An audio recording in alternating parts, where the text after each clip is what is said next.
मैं मानस Mishra, the news ocean का managing director, आपके लिए एक ऐसी पत्रिका पहली बार आई है जो सिर्फ सच दिखाएगी। कृषि कानूनों पर मचा है घमासान, हो रही हैं मनगढ़ंत बातें। मैं अंकित मिश्रा, पढ़िए मेरा आर्टिकल इस मैगजीन में फैक्ट के साथ। यूपीएससी के एस्पायरेंट समझे हर मुद्दों को गहराई में जाकर के। इस नए लेख में आपको मिलेगा नए संसद भवन के निर्माण से संबंधित सारी जानकारी।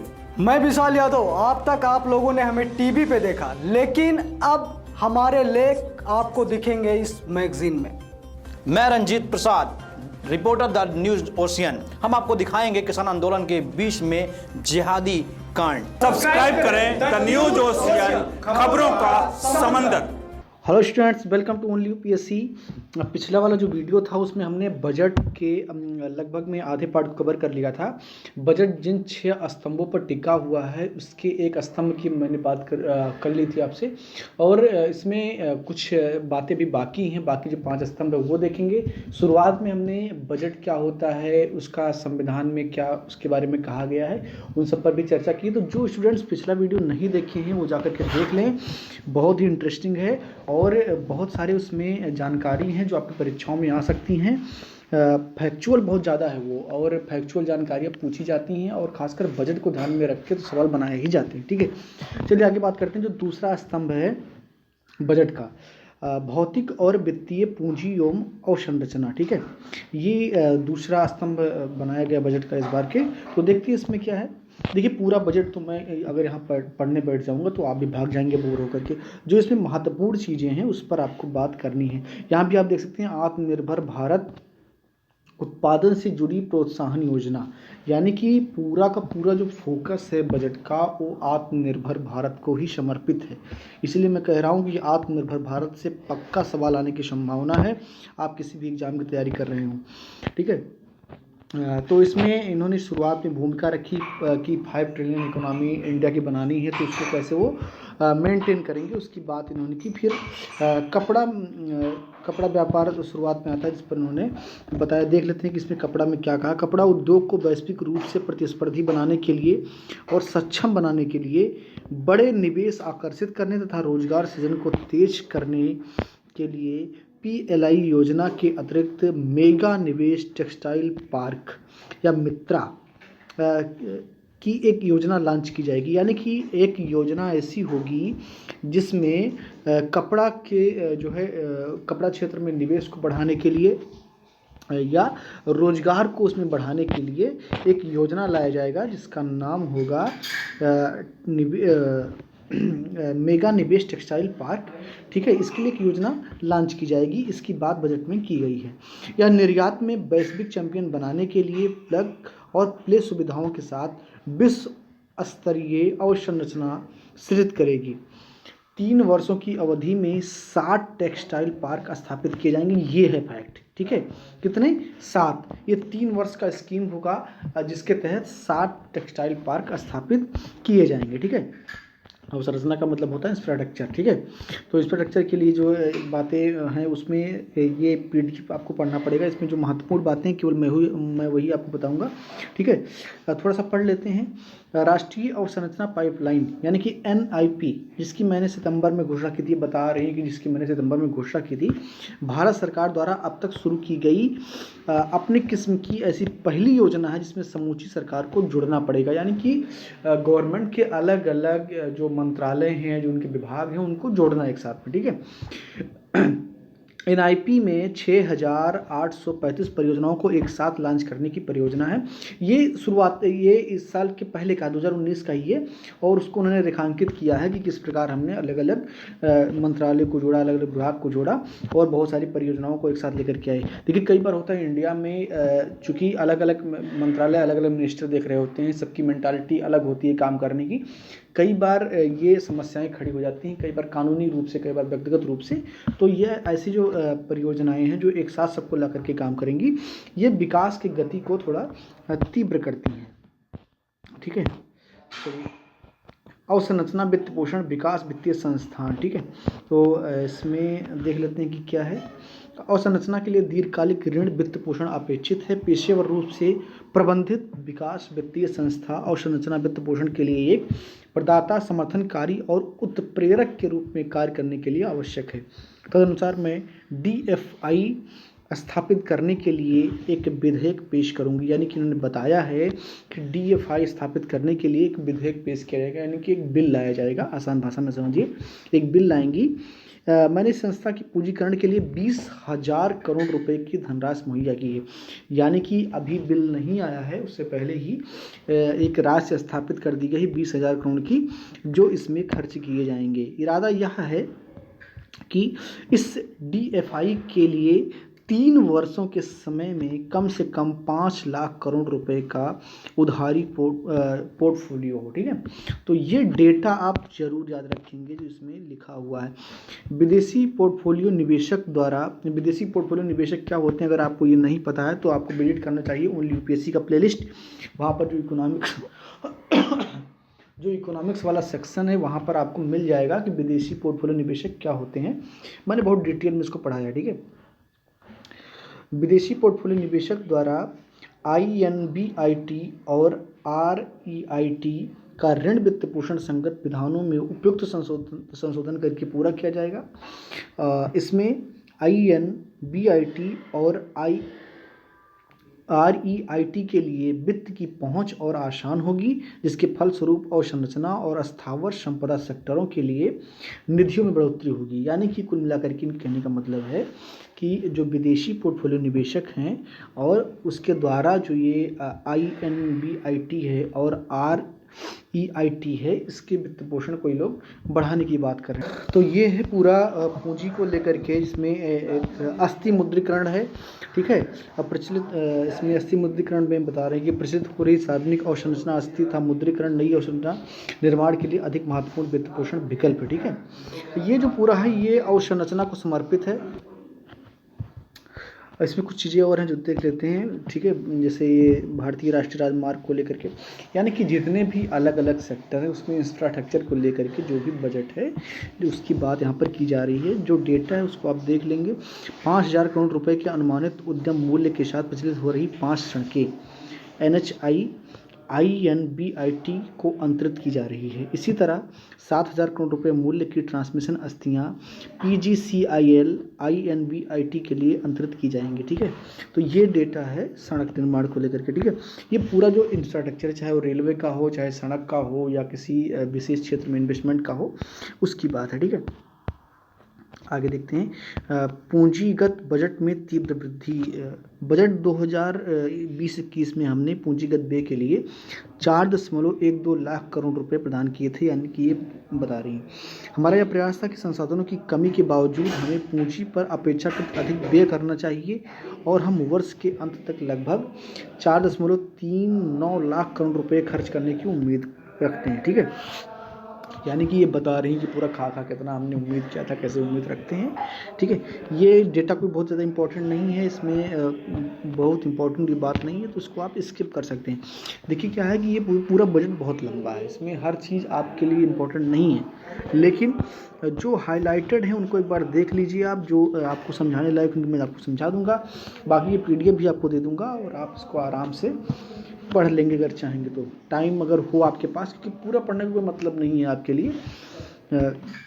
सड़क और राजमार्ग अवसंरचना। ठीक है, 3.3 लाख करोड़ रुपए की लागत से 13,000 किलोमीटर से अधिक लंबाई के सड़कों का भारतमाला परियोजना के अंतर्गत 5.35 लाख करोड़ रुपए का ठेका पहले ही दे दिया गया है। यानी कि वो पैसे की बात हो रही जो पहले आवंटित की जा चुकी है, जिसका 3800 किलोमीटर भाग निर्मित हो गया है। यानी कि बात थी 13,000 किलोमीटर की, जिसमें से मात्र 3,800 किलोमीटर भी बना है। मार्च 2022 तक हम दूसरे 8,500 किलोमीटर का ठेका देंगे। राष्ट्रीय राजमार्ग के गलियारों के लिए 11,000 किलोमीटर को पूर्ण करेंगे। यानी कि ये सड़क और गलियारे की बात है। ठीक है, सड़क अवसंरचना को और बढ़ाने के लिए और आर्थिक कॉरिडोर को भी बनाए जाने की योजना की जा रही है। ठीक है, 1.03 लाख करोड़ रुपए के निवेश से तमिलनाडु राज्य को, यहाँ पर इन्होंने मेंशन कर दिया, हो सकता है कि ये सवाल आपसे एग्जाम में पूछ लिया जाए, जिन राज्यों को स्पेशली मेंशन किया गया है।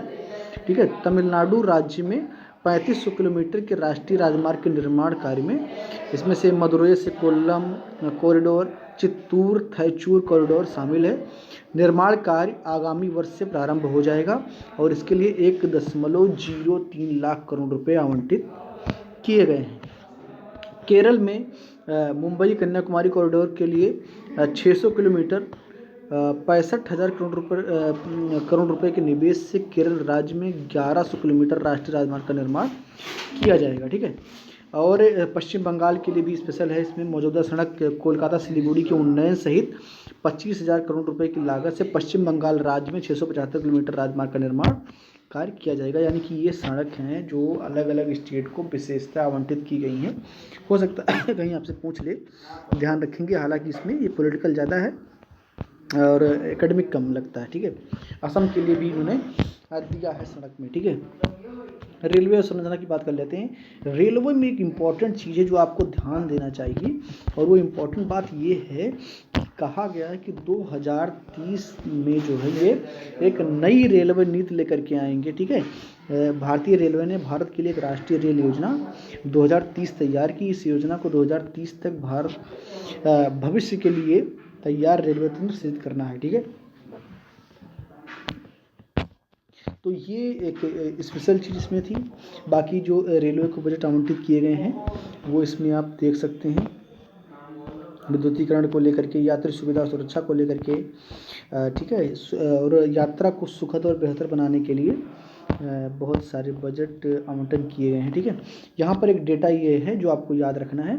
मैं रेलवे के लिए 1,10,055 करोड़ रुपए की एक रिकॉर्ड राशि प्रदान कर रही हूँ, जिसमें से 1,07,100 रुपये पूंजीगत व्यय के लिए, यानी कितने यहाँ पर करोड़ रुपए होने चाहिए। ठीक है, ये जो है एक पॉइंट है जहाँ पर मिस्टेक हुआ है, यानी कि इतना जो है पूंजी व्यय के लिए है, बाकी टोटल खर्चे के लिए। ठीक है, देखो खर्चे दो प्रकार के होते हैं, राजस्व खर्चे होते हैं, एक पूंजीगत खर्चे होते हैं।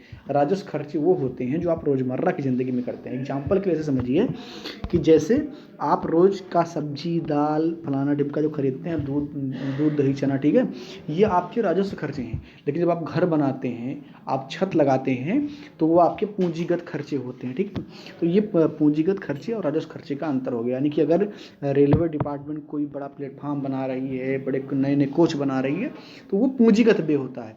लेकिन वो मेंटेनेंस में अगर खर्चा कर रही है तो ये राजस्व खर्चा होता है। ठीक है, अब बात करते हैं शहरी अवसंरचना की, यानी कि जो शहर में इंफ्रास्ट्रक्चर है उसकी। तो इसके लिए शहरी इंफ्रास्ट्रक्चर में जो शहर में चलने वाली बसें हैं या मेट्रो नेटवर्क हैं, इन सब के लिए भी बजट में बहुत कुछ है। ठीक है, तो हम मेट्रो रेल नेटवर्क के विस्तार और सिटी बस की वृद्धि के माध्यम से सार्वजनिक परिवहन के हिस्से को बढ़ाने के लिए कार्य करेंगे, और ये अच्छा भी है। देखो, एनवायरनमेंट के लिए ज़रूरी है कि हम ज़्यादा से ज़्यादा सार्वजनिक व्हीकल का प्रयोग करें। हम लगातार देख रहे हैं कि जनसंख्या को कंट्रोल करने में भारत के दांत खट्टे हो रहे हैं। तो कोशिश करें कि अगर हर इंसान अपना गाड़ी लेकर के सड़क पर निकल जाएगा तो मुझे लगता है एक ऐसा जाम लगेगा जो कभी ख़त्म ही नहीं होगा। तो अगर हम सार्वजनिक वाहन का प्रयोग करेंगे, हाँ, हालांकि असुविधाएं बहुत होती हैं, लेकिन कोशिश करनी चाहिए। और अगर पॉलिसी लेवल पर हो, अगर गवर्नमेंट करे तो ये बहुत ही बेहतर है। ठीक है, सार्वजनिक बस परिवहन सेवाओं की वृद्धि के समर्थन के लिए 18,000 करोड़ रुपए लागत की एक नई योजना लॉन्च करेंगे। इसको भी आप थोड़ा सा हाईलाइट कर लेंगे, यानी कि सार्वजनिक बस परिवहन सेवा के लिए कोई नई योजना आएगी, और उस योजना के लिए पैसा पहले ही आवंटित हो चुका है, 18,000 करोड़ रुपए। ठीक है, यह योजना 20,000 से अधिक बसों के लिए वित्त पोषण, अधिग्रहण, प्रचालन, रख रखाव के लिए, और यहाँ पर जरूरी चीज़ ध्यान देना ये है कि निजी प्लेयर को सक्षम बनाने के लिए नव परिवर्तनकारी पीपीपी मॉडल, यानी कि प्राइवेट पब्लिक सेक्टर, यानी कि प्राइवेट प्लेयर पब्लिक प्लेयर सब एक साथ में आएंगे और वो पार्टनरशिप करेंगे। ठीक है, तो इस तरीके से गवर्नमेंट सार्वजनिक बस सेवा को बेहतर करने की बात कह रही है। इसके लिए एक योजना भी लाएगी जिसको आपको हाईलाइट कर लेना चाहिए। कुल 702 किलोमीटर परंपरागत मेट्रो प्रचालन में तथा और 1,016 किलोमीटर मेट्रो और RRTS 27 शहरों में निर्माणाधीन है, यानी कि बन रहा है। 2 नई प्रौद्योगिकियां अर्थात मेट्रो लाइट और मेट्रो नियो। ये क्या है, अगर इस पर आप वीडियो वाला चाहते हैं तो आप लाइक कीजिए, कमेंट कीजिए और उस पर लिख करके बताइए कि मुझे इस पर वीडियो चाहिए। ये एक तकनीक है, ठीक है, एक नई प्रौद्योगिकी है जिसको आपको जानना चाहिए, इस पर सवाल आ सकता है, ठीक है। प्रौद्योगिकियाँ अर्थात मेट्रो लाइट और मेट्रो नियो समान अनुभव सुविधा के लिए साथ साथ अपेक्षाकृत कम लागत पर मेट्रो रेल तंत्र प्रदान करने के लिए तथा टीयर 2 शहरों में सुरक्षा तथा टीयर 1 शहरों के परिधि क्षेत्र में तैनात की जाएंगी, ठीक है। तो ये है आपका मेट्रो को लेकर के, इस पर एक वीडियो आपको मिलेगा जल्द ही, ठीक है। लेकिन आपको करना क्या है, लाइक और शेयर करते रहना है, ठीक है। केंद्रीय हिस्से की धनराशि निम्नलिखित को दी जाएगी, यानी कि जो केंद्रीय हिस्से होंगे वो इस प्रकार होंगे, ठीक है, जिसमें पूरा बजट आवंटन लिखा हुआ है। इसका आपको स्क्रीनशॉट भी ले सकते हैं, मैं दिखा रहा हूँ। चलिए, विद्युत संरचना, तो ये हो गया आपका रेलवे, और मुझे लगता है कि ये क्लास अब लंबी हो रही है, इसको मैं यहीं पर ख़त्म करता हूँ। बाकी जो पार्ट है उसकी चर्चा आगे क्लास में करूँगा। ये आपको कैसा लगा लिख करके ज़रूर बताइए, और क्या आपको ये तरीका समझ में आ रहा है, ये नहीं आ रहा है। अगर नहीं आ रहा है तो बताइए, आप बताएंगे तो मैं बोर्ड पर भी समझा दूँगा। लेकिन फिलहाल ये तरीका अच्छा है, यहाँ पर आप सीधे सीधे देख सकते हैं। आप इसका स्क्रीनशॉट भी ले सकते हैं जहाँ पर आपको लेना है, ठीक है। बाकी PDF भी मैं आपको उपलब्ध करवा दूँगा। चलिए, मिलते हैं अगली क्लास में। Thank you. मैं मानस मिश्रा, द न्यूज ओशियन का मैनेजिंग डायरेक्टर, आपके लिए एक ऐसी पत्रिका पहली बार आई है जो सिर्फ सच दिखाएगी। कृषि कानूनों पर मचा है घमासान, हो रही हैं मनगढ़ंत बातें। मैं अंकित मिश्रा, पढ़िए मेरा आर्टिकल इस मैगजीन में फैक्ट के साथ। यूपीएससी के एस्पायरेंट समझे हर मुद्दों को गहराई में जाकर के इस नए लेख में आपको मिलेगा नए संसद भवन के निर्माण से संबंधित सारी जानकारी। मैं विशाल यादव, अब तक आप लोगों ने हमें टीवी पे देखा, लेकिन अब हमारे लेख आपको दिखेंगे इस मैगजीन में। मैं Ranjit Prasad, reporter the news ocean. हम आपको दिखाएंगे किसान आंदोलन के बीच में जिहादी कांड। सब्सक्राइब करें द न्यूज ओशियन, खबरों का समंदर।